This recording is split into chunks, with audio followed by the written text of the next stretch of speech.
"You can't keep acting like this, Liam," Vanessa Sinclair sighed, adjusting the sparkling diamond bracelet on her wrist. "Our guests will notice something's off." Liam Carter sat stiffly in the private lounge of the upscale bridal boutique, watching as his fiancée examined her reflection in the full-length mirror. The custom-designed wedding gown, the flawless makeup, the poised elegance. Vanessa was everything society expected in a perfect wife. "Everything's fine," Liam muttered, loosening his tie slightly.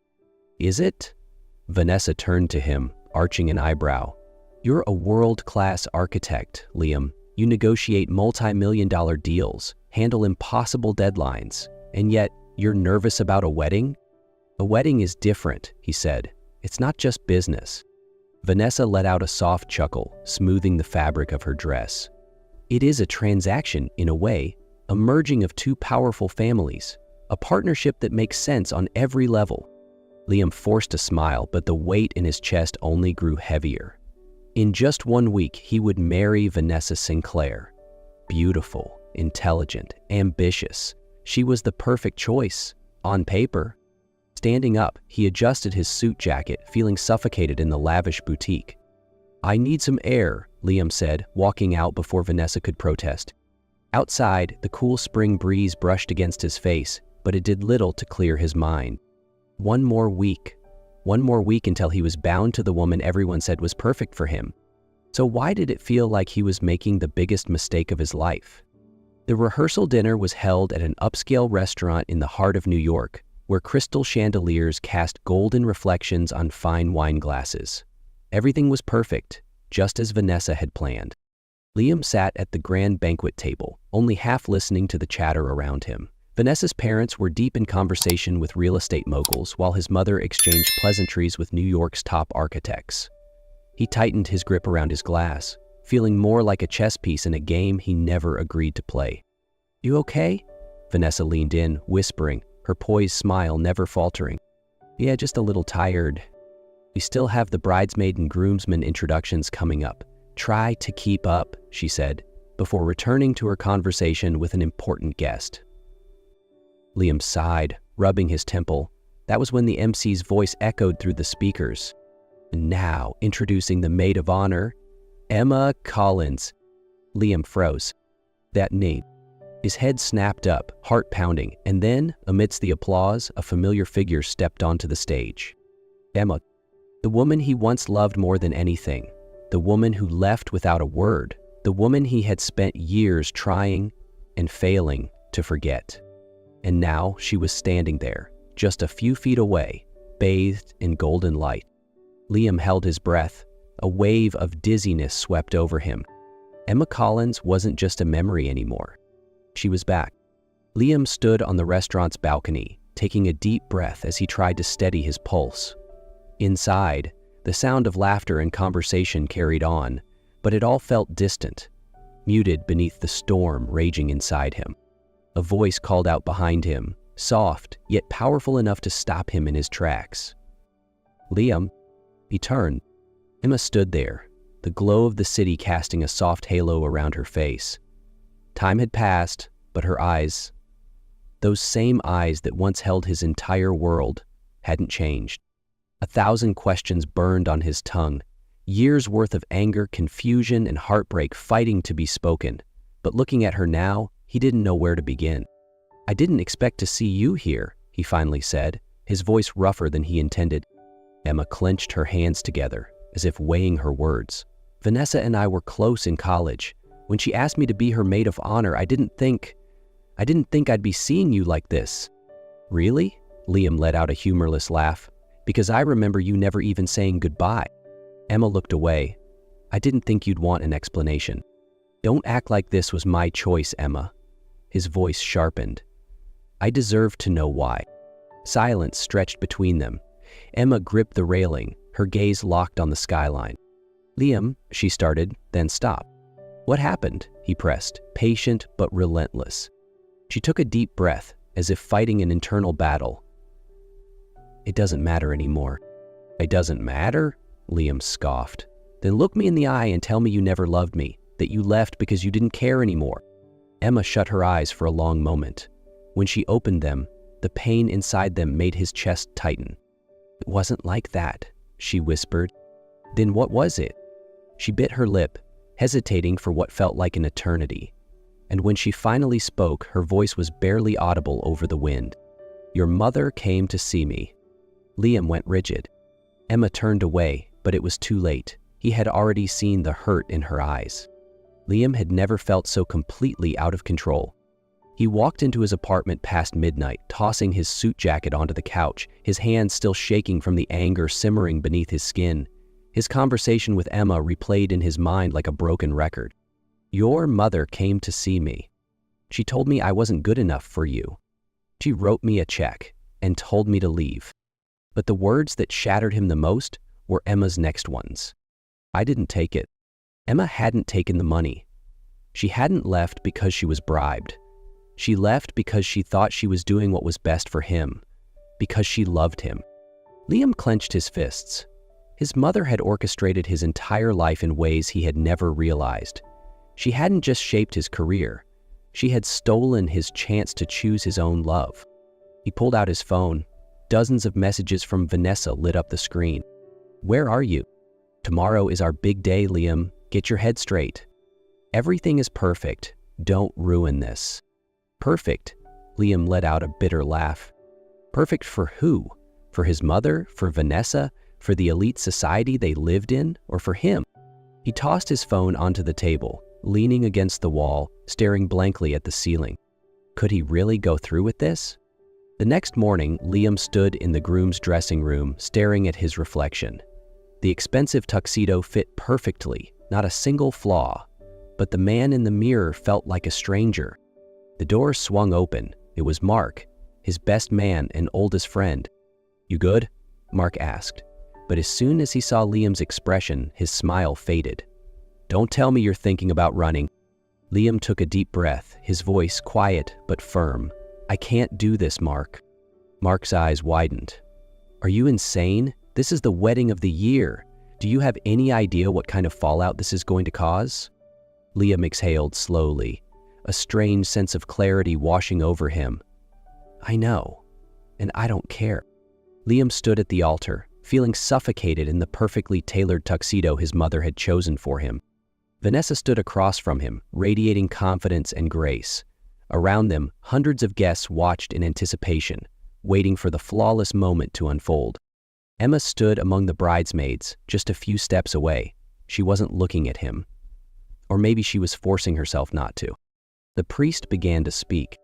"Liam Carter, do you take Vanessa Sinclair to be your lawfully wedded wife, to love, honor, and remain faithful to for all the days of your life?" The air was so still, Liam could hear his own heartbeat. He opened his mouth, but no words came out. Vanessa gave his hand a slight squeeze.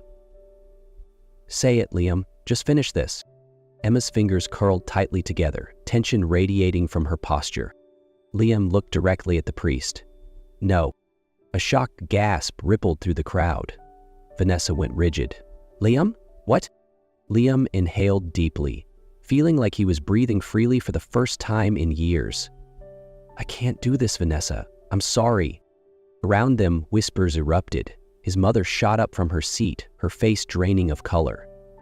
Vanessa, the woman who was always in control, always composed, was, for the first time, speechless.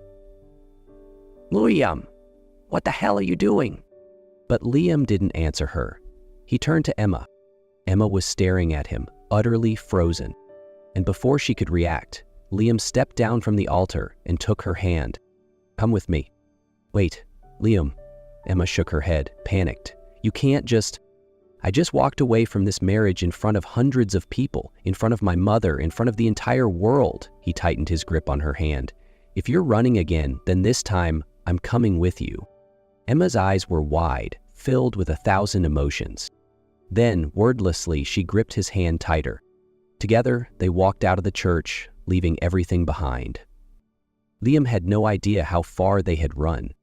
All he knew was that as the church doors slammed shut behind them, the world suddenly felt quiet.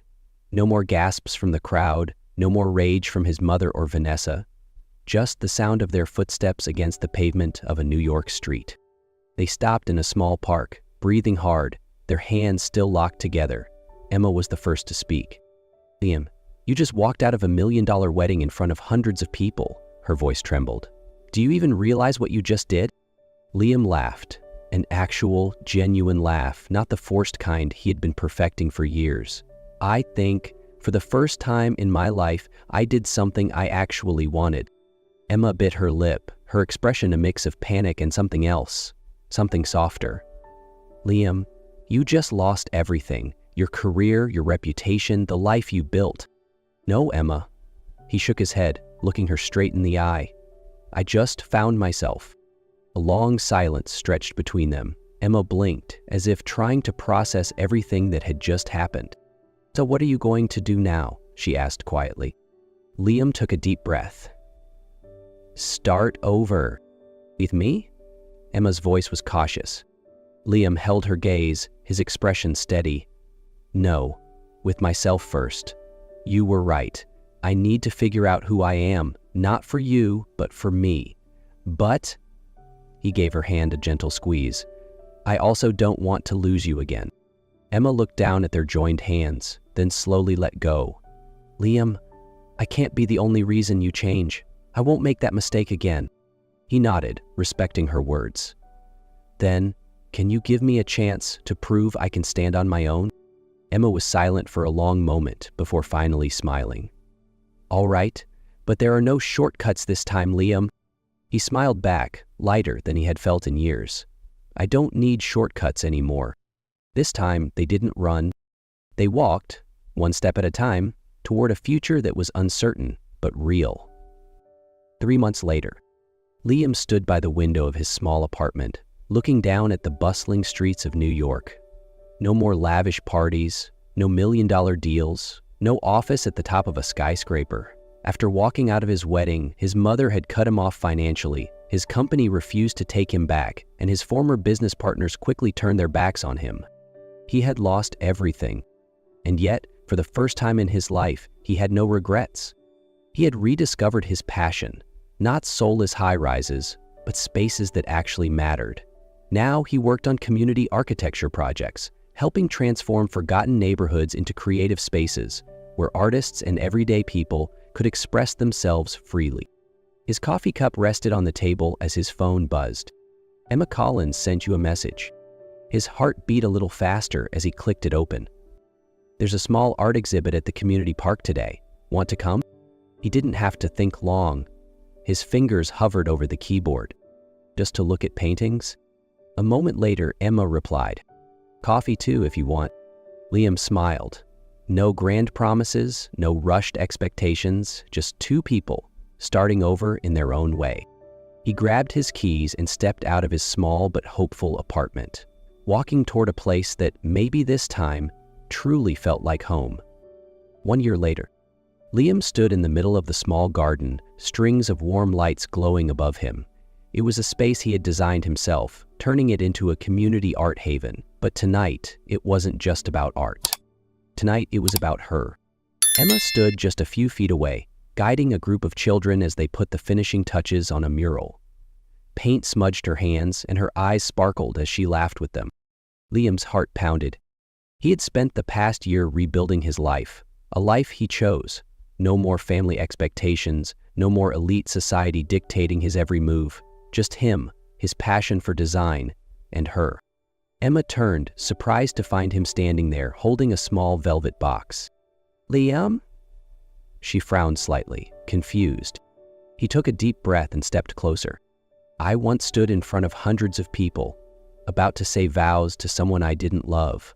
Liam's voice trembled slightly, but his eyes held nothing but certainty. "Today, I don't need hundreds of people. I just need one." Emma's eyes widened as he knelt down. "I spent too long not realizing that the most important thing in my life was you," Liam said, opening the box to reveal a simple yet elegant ring reflecting the golden lights above them. "And this time, I want to do this right. Emma Collins, will you marry me?" Emma froze, tears welling in her eyes. She didn't need to think, she didn't need to run. She nodded, a brilliant smile spreading across her face. "Yes, Liam, yes." Applause erupted from the people around them. "Mark, Emma's colleagues, the friends they had made along the way. But for Liam, only Emma mattered. 1 week later, they had a small wedding in that very same garden. No media, no whispers from high society, just friends, the children Emma taught, and the people who truly mattered. Emma walked down the aisle, this time as his bride. Not an arrangement, not an obligation, but love. Liam smiled as she took his hand, knowing that this time he had made the right choice.